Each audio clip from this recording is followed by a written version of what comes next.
పెరుగు తినడం వల్ల మనకు ఎలాంటి లాభాలు కలుగుతాయో ఇప్పుడు చాలా మందికి తెలిసిపోయింది. దీంతో మనకు కలిగే ఆరోగ్య ప్రయోజనాలు అన్ని ఇన్ని కావు. పెరుగు రెగ్యులర్ గా తింటే జీర్ణ వ్యవస్థ చక్కగా పనిచేస్తుంది.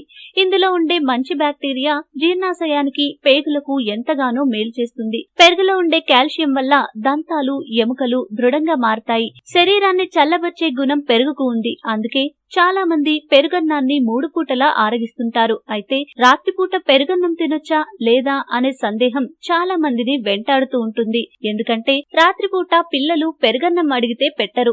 జలుబు చేస్తుందని, దగ్గు వస్తుందని చెప్తారు. వాస్తవానికి రాత్రిపూట పెరుగన్నం తినవచ్చా లేదా అనే దాన్ని ఇప్పుడు పరిశీలిద్దాం. శరీరాన్ని చల్లబర్చే గుణం పెరుగుకు ఉంది. ఆయుర్వేదం కూడా ఇదే చెప్తోంది. అయితే పెరుగును రాత్రిపూట తినడం వల్ల మ్యూకస్ ఎక్కువగా ఉత్పత్తి అవుతుంది. దీంతో కఫం వస్తుంది. తరచూ జలుబు, దగ్గు వంటి సమస్యలతో బాధపడే వారికి ఇది మంచిది కాదు. ఇలాంటి వారు పెరుగన్నం తినకపోవడమే ఉత్తమం. దగ్గు, జలుబు సమస్య లేని వారు రాత్రిపూట నిర్భయంగా పెరుగు లేదా పెరుగన్నం తినేయొచ్చు. ఇక దగ్గు, జలుబు సమస్య ఉన్నవారు పెరుగును మధ్యాహ్నం పూట మాత్రమే తినాలి. దాంతో ఎలాంటి ఇబ్బంది ఉండదు. అయితే వారు కొద్దిగా చక్కెర లేదా మిరియాల పొడి, నిమ్మరసం కలుపుకుని తినడం ఉత్తమం. దీంతో జీర్ణక్రియ సులభంగా జరుగుతుంది. గ్యాస్, అసిడిటీ, అజీర్ణం, మలబద్ధకం వంటి సమస్యలు దరిచేరవు.